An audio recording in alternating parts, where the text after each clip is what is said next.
తన కుమారుని బతికించుకోవడం కోసం అటు దాతల సాయంతో పాటు తాను కూడా సంపాదించిన డబ్బులు మొత్తం ఖర్చు పెట్టింది. సుమారు 30 నుంచి 50 లక్షల వరకు ఖర్చు పెట్టారు. అమ్మ ఎప్పుడు మరణించాడు, ఎలా జరిగింది? నైట్ మరణించాడు సార్. నైట్ 11 గంటలకి చనిపోయినాడు. ఆడ ట్రీట్మెంట్ తీసుకున్నామా, డిశ్చార్జ్ అయిపోయింది. 3 మంత్స్ వరకు అక్కడే ఉండమన్నారా. 3 మంత్స్ ఇంకా 10 డేస్ అయితే 3 మంత్స్ అవుతుంది. అయితే అప్పుడు ఏం జరిగిందంటే 10 డేస్ ఉందనంగా వాళ్ళు హాస్పిటల్కి పోయినాం. కొద్దిగా టైట్గా ఉంటే హాస్పిటల్కి పోయినాం. హాస్పిటల్కి పోతే వాళ్ళు బ్లడ్ టెస్ట్ చేస్తారు, సిటీ స్కాన్ చేశారు.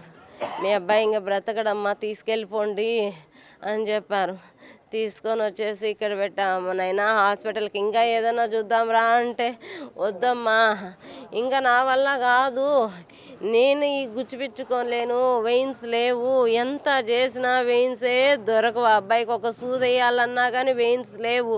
కాళ్ళల్లో చూస్తారు, చేతుల్లో చూస్తారు, ఏం చేసినా లేవని చెప్పేసి అబ్బాయికి నేను ఇంట్లోనే ఉంటా, ఎక్కడికి పో, నేను చనిపోయేటప్పుడు కానీ ప్రశాంతంగా చనిపోతానమ్మా, నాకు తెలుసు నేను చనిపోతాననేసి నన్ను ప్రశాంతంగా పెట్టమ్మా, నన్ను ప్రశాంతంగా చనిపోనివ్వు. 1.5 year ఇంట్లోనే చనిపోయినాడమ్మా, ఇంట్లోనే చనిపోయినాడు.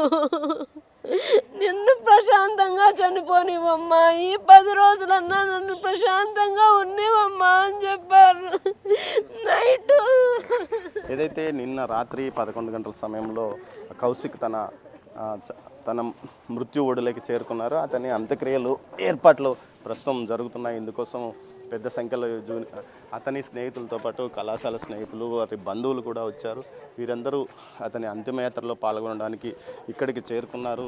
మరోవైపు ఏదైతే దీనికి సంబంధించి దాతలు ఏదైతే అతని కోసం సాయం పడిన దాతలు కూడా ట్యాగ్ చేస్తున్నారు రిప్ అంటూ. ముఖ్యంగా ఎంతోమంది ఇతని బ్రతకాలని ఆశించారు, కానీ విధి చిన్నచూపు చూసింది. చివరికి వారి తండ్రి కూడా బోనోమార్ ట్రీట్మెంట్కి సంబంధించి తనకు సంబంధించిన కణాలను కొడుకు అందజేసినప్పటికీ ఫలితం లేదు.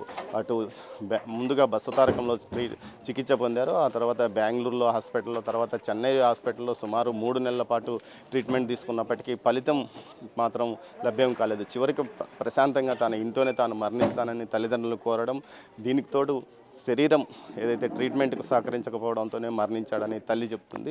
మొత్తం మీద అయితే ఇది పెద్ద విషాదం అని చెప్పవచ్చు. ఆ అబ్బాయి కోసం తమ ఆశలను ఏదైతే తమ జీవితాంతం కష్టపడి సంపాదించిన మొత్తం ఖర్చు పెట్టారు. మరోవైపు దాతల సహకారం అడిగారు. అటు స్నేహితులు, అటు టీటీడీలో ఉద్యోగులు, అతనికి సంబంధించిన అభిమాన హీరో, వీరందరూ సహకారం అందించినప్పటికీ మృత్యువు మాత్రం అతన్ని తీసుకువెళ్ళిన పరిస్థితి. మొత్తం మీద దీనికి సంబంధించి ప్రతి ఒక్కరూ ఆవేదన వ్యక్తం చేస్తున్నారు. తమతో సన్నిహితంగా తిరిగిన కౌశిక్ సుమారు 6.5-7 నెలల పాటు ఈ విధంగా జరిగి మరణించడం తీవ్రంగా బాధ ఉంటుంది. అంత్యక్రియలు ఎప్పుడు చేస్తారు? 3 గంటలకి. అంటే నిన్న నైట్ 11 గంటలకు మరణించారు. అవును, 11 గంటలకి. అంటే హాస్పిటల్ నుంచి ఎన్ని రోజులు?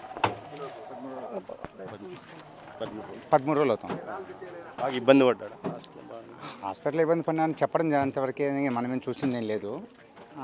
13 డేస్ అవుతుంది. నైట్ 11:50కి ఈ విధంగా కాలం అయిపోయి తెలియని జరిగింది.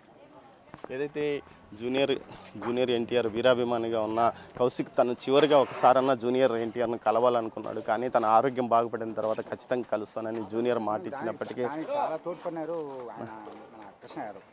స్థానికంగా ఉన్న ఏదైతే నేతలు కూడా జూనియర్ ఎన్టీఆర్తో మాట్లాడించారు, అన్నీ చేశారు. కానీ దేవుడు చిన్నచూపు చూశాడు, కౌశిక్ మరణించాడు. కౌశిక్ మృతితో కొంత విషాదం, పూర్తి స్థాయిలో విషాదం నెలకొంది. జూనియర్ ఎన్టీఆర్ అభిమానులు కూడా పెద్ద ఎత్తున తమ సంతాపాన్ని తెలియజేస్తున్నారు.